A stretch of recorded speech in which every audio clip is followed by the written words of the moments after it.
Dear students, BA प्रथम वर्ष प्रथम पेपर भौतिक भूगोल के अंतर्गत आज हम प्रवाल भित्तियों के बारे में अध्ययन करेंगे। प्रवाल भित्तियाँ समुद्र के नितल में पाई जाने वाली जो मूंगे की चट्टान होती हैं उनके मलबे से प्राप्त होती हैं। अर्थात कहने का तात्पर्य यह है कि ये मोती के समान चमकदार होती है और इसको हम मूंगा कहते हैं, जिसका कलर लाल होता है, लेकिन इसका रंग जो है वो हरा और पीला भी हो सकता है। तो जो प्रवाल भित्तियाँ होती हैं, ऐसा माना जाता है कि इनका निर्माण जो है वो बहुपाद प्राणियों की क्रियाओं से होता है और इनका जो व्यास होता है वो आधे इंच तक होता है और आकार में खोखले बेलन की तरह होती हैं। तो सबसे पहले हम ये देखते हैं कि प्रवाल भित्ति आखिर होती क्या हैं। तो प्रवाल भित्ति एक समुद्री जैविक स्थलाकृति होती है और इनकी उत्पत्ति कैल्शियम युक्त प्रवाली जीवों के मृत होने या उनके अवशेषों के एकत्रित होने से होती है। कटक युक्त संरचना होती है जिसका विस्तार सागर नितल से समुद्र तल की ओर एक दीवार की तरह होता है। ये कम गहराई पर मिलती हैं क्योंकि इनके विकास के लिए प्रॉपर तापमान और सूर्य के प्रकाश की ज़रूरत होती है। तो अगर अधिक गहराई में हम बात करेंगे तो सूर्य की रोशनी नहीं पहुंच पाती, जिससे कि ये प्रवाल जो होती हैं वो मर जाती हैं। तो इसीलिए ये जो प्रवाल भित्तियाँ होती हैं वो सागर नितलीय क्षेत्रों में ज़्यादा देखने को मिलती हैं। इनका निर्माण कैल्शियम कार्बोनेट की संरचना से होता है, यानी चूने के द्वारा इनका निर्माण होता है। तो ये जो प्रवाल भित्तियाँ होती हैं वो हमारे समुद्र में पाई जाती हैं। ये मुख्य रूप से उष्णकटिबंधीय प्रदेशों में महाद्वीपों के पूर्वी तटीय भागों में मिलती हैं। 30 डिग्री उत्तर से 30 डिग्री दक्षिणी अक्षांश के मध्य विषुवतीय प्रदेशों को छोड़कर महाद्वीप के जितने भी संलग्न मग्न तटीय प्रदेश होते हैं या द्वीप के किनारे होते हैं, खुले सागर होते हैं, उनमें जो बेसाल निर्मित प्लेटफॉर्म होते हैं उनके ऊपर प्रवाल संरचनाएं पाई जाती हैं। क्योंकि ये ऐसे क्षेत्र हैं जहाँ पर प्रवालों की उत्पत्ति के लिए आदर्श दशाएं मौजूद रहती हैं और जब इन्हें आदर्श दशा मिलती है तभी इनका विकास होता है। ये जो प्रवाल भित्तियाँ होती हैं इनमें जितने भी ये जो प्राणी होते हैं जिनसे इनका निर्माण होता है, ये मांस की झिल्ली से जुड़े रहते हैं और इनके जो खोल होते हैं वो चूने के बने रहते हैं। तो मेनली अगर हम बात करें तो ये किसके द्वारा निर्मित है? चूने के द्वारा। और इसका कलर कैसा होता है? रेड। कहीं कहीं पे इसका रंग हरा और पीला भी होता है। अब बात करते हैं इनकी उत्पत्ति के लिए आदर्श दशाओं के बारे में। सबसे पहले आता है जो मेन है वो है तापमान। तापमान इनके लिए 20 डिग्री से 21 डिग्री सेल्सियस तापमान उपयुक्त माना जाता है, इसीलिए इनका विस्तार उष्णकटिबंधीय क्षेत्रों में अधिक होता है। दूसरा आता है गहराई। कम गहरे क्षेत्रों में ये मिलती है। मेनली 200 से 250 फीट से अधिक गहराई पर ये मर जाते हैं क्योंकि वहाँ पे पर्याप्त ऑक्सीजन और सूर्य के प्रकाश की प्राप्ति नहीं होती है। इसके अलावा प्रवालों के विकास के लिए स्वच्छ जल की आवश्यकता रहती है क्योंकि अवसादों के कारण जो प्रवाल का मुंह होता है वो बंद हो जाता है, जिनसे उनका विकास बाधित हो जाता है। तो इसलिए साफ जल होगा तो उसमें अवसाद कम होंगे और जो प्रवाल होते हैं उन्हें विकसित होने के लिए प्रॉपर स्पेस मिलेगा। इसके बाद में लवणता की बात करें तो अत्यधिक लवणता जो होती है वो इनके लिए हानिकारक होती है। 27 से 30% जो सागरीय लवणता होती है वो इनके लिए अनुकूल रहती है और इतनी लवणता में ही इनका विकास हो पाता है। सागरीय धाराएं यानी जो समुद्र में धाराएं चलती हैं गर्म और ठंडी, वो भी प्रवालों के विकास के लिए लाभदायक होती हैं क्योंकि ये प्रवालों के लिए भोजन उपलब्ध करवाती हैं। इसीलिए जो बंद सागर होते हैं उनमें प्रवाल कम पाए जाते हैं क्योंकि बंद सागरों में धाराएं नहीं चलती हैं, हमेशा धाराएं खुले सागरों में चलती हैं। तो ये सभी आदर्श दशाएँ हैं जो कि प्रवालों के विकास के लिए आवश्यक रहती है, जिसमें सबसे मेन है एक तो तापमान, एक स्वच्छ जल की आपूर्ति और लवणता। ये तीन जो होते हैं वो बहुत ही इंपॉर्टेंट दशाओं के रूप में माने जाते हैं और जहाँ पर भी ये अनुकूल दशाएं होती हैं वहाँ पे प्रवाल विशेष रूप से मिलते हैं।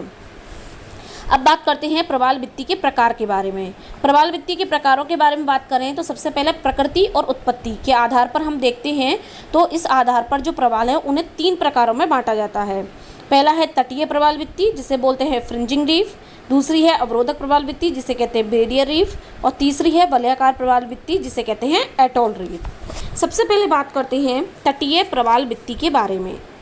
ये जो तटीय प्रवाल भित्ति होती है वो किसी भी द्वीप या जो महाद्वीपीय तट होता है उसके बिल्कुल समीप या संलग्न रूप से विकसित होती है, अर्थात बिल्कुल तट के किनारे किनारे इसका विकास होता है। जहाँ पर इस प्रवाल श्रेणी का विकास होता है वहाँ पर जो प्रवाल भित्ति होती है और जो तट होता है उसके बीच में कोई भी पानी या लैगून झील नहीं पाई जाती, यानी बिल्कुल तट से सटी हुई रहती है। इसके बीच में कहीं भी पानी नहीं मिलेगा आपको।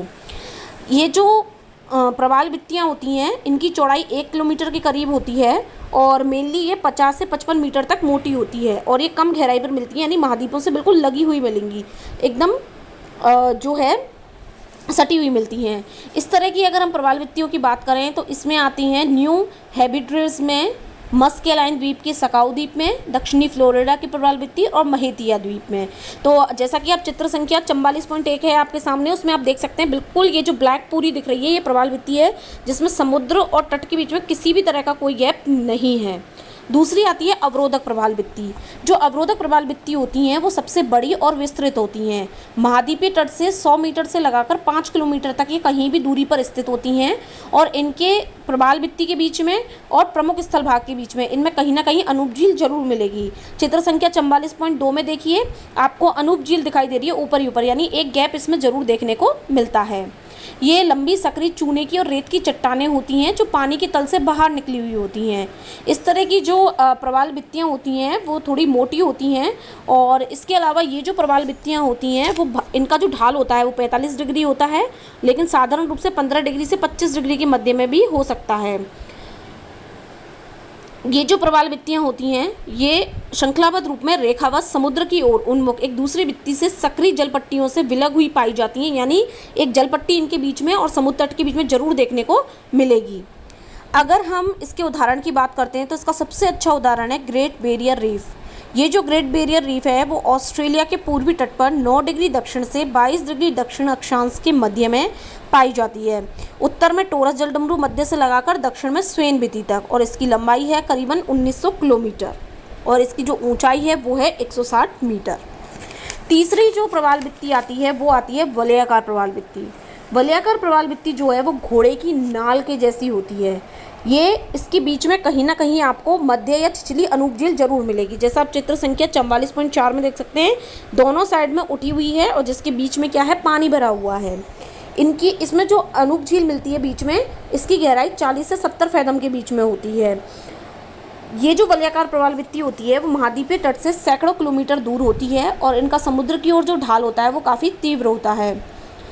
इस प्रकार की जो प्रवाल भित्ति हैं उनको प्रकृति के आधार पर पुनः 3 भाग में बांटा जाता है। पहली तो वे वास्तविक वलयाकार प्रवाल श्रेणियाँ जिनका आकार गोल होता है तथा मध्य में बिना द्वीप वाली अनूप झील होती है।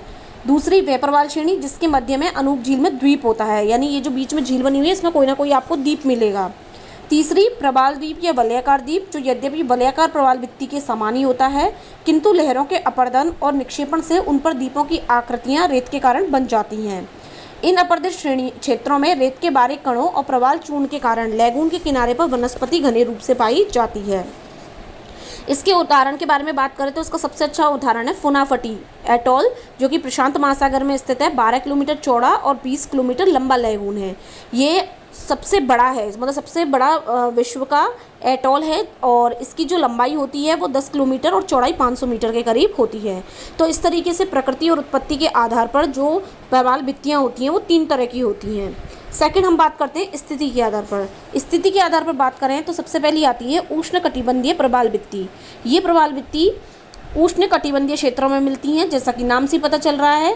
तो ये प्रशांत, अंध और हिंद महासागर में भूमध्य रेखा से 25 डिग्री उत्तर और 25 डिग्री दक्षिण अक्षांशों के बीच में मिलती है। लेकिन जो भूमध्य रेखीय क्षेत्र होते हैं वहाँ पर बहुत ज़्यादा ताप और चूने की कमी के कारण इनका जो विस्तार है वो कम देखने को मिलता है।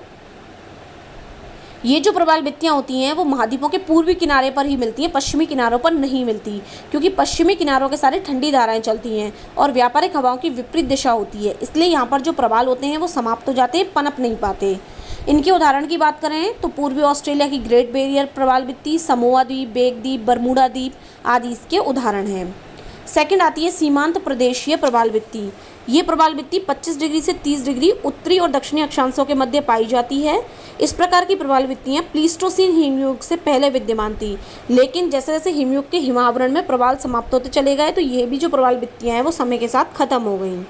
इनके उदाहरण की बात करें तो इसमें आती है एंटीलिन हवाई द्वीप के उत्तर पश्चिम में बरमूडा, बहामा आदि द्वीपों में स्थित प्रवाल भित्तियाँ। तो इस तरीके से प्रवाल भित्तियों को स्थिति के आधार पर और प्रकृति और उत्पत्ति के आधार पर विभाजित किया गया है। अब बात करते हैं प्रबाल भित्ति की उत्पत्ति संबंधी सिद्धांत। समय समय पर विभिन्न विद्वानों के द्वारा प्रबाल भित्तियों की उत्पत्ति से संबंधित विभिन्न प्रकार के सिद्धांतों का प्रतिपादन किया गया है, लेकिन अगर हम प्रमुख सिद्धांतों की बात करते हैं तो इसमें आता है डार्विन का निमज्जन नियंत्रण सिद्धांत या जिसे अवतलन सिद्धांत भी कहते हैं, डेली का हिमनद नियंत्रण सिद्धांत, मरे का स्थिर स्थल सिद्धांत, अगासीज का अपरदन सिद्धांत और डेविस की परिकल्पना। लेकिन हमारा जो सिलेबस है, हमारे सिलेबस में डार्विन का सिद्धांत ही दिया गया है, तो हम सिर्फ डार्विन के सिद्धांत के बारे में ही पढ़ेंगे। डार्विन ने प्रबाल भित्ति की संरचना से संबंधित अवतलन सिद्धांत का प्रतिपादन किया और इसका उद्देश्य था प्रबाल भित्तियों की उत्पत्ति की व्याख्या करना। डार्विन ने अपने सिद्धांत का जब प्रतिपादन किया तो उसके लिए जो मार्शल द्वीप है, उसका बिकनी द्वीप है, उसे आधार बनाया, जहां 1800 मीटर तक मोटी जो प्रबाल संरचना है वो देखने को मिलती है।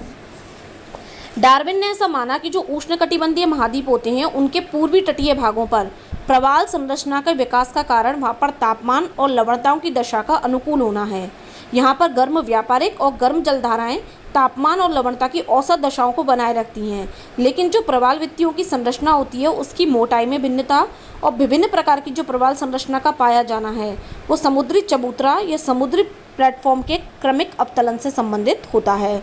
अर्थात जो इनकी मोटाई है, इनकी जो संरचना है, जिस प्लेटफॉर्म पर या जिस चबूतरे पर प्रबाल भित्ति निर्माण होता है उस चबूतरे के अवतलन के कारण ही इनकी जो मोटाई है, इनकी जो संरचना है उसमें भिन्नता देखने को मिलती है।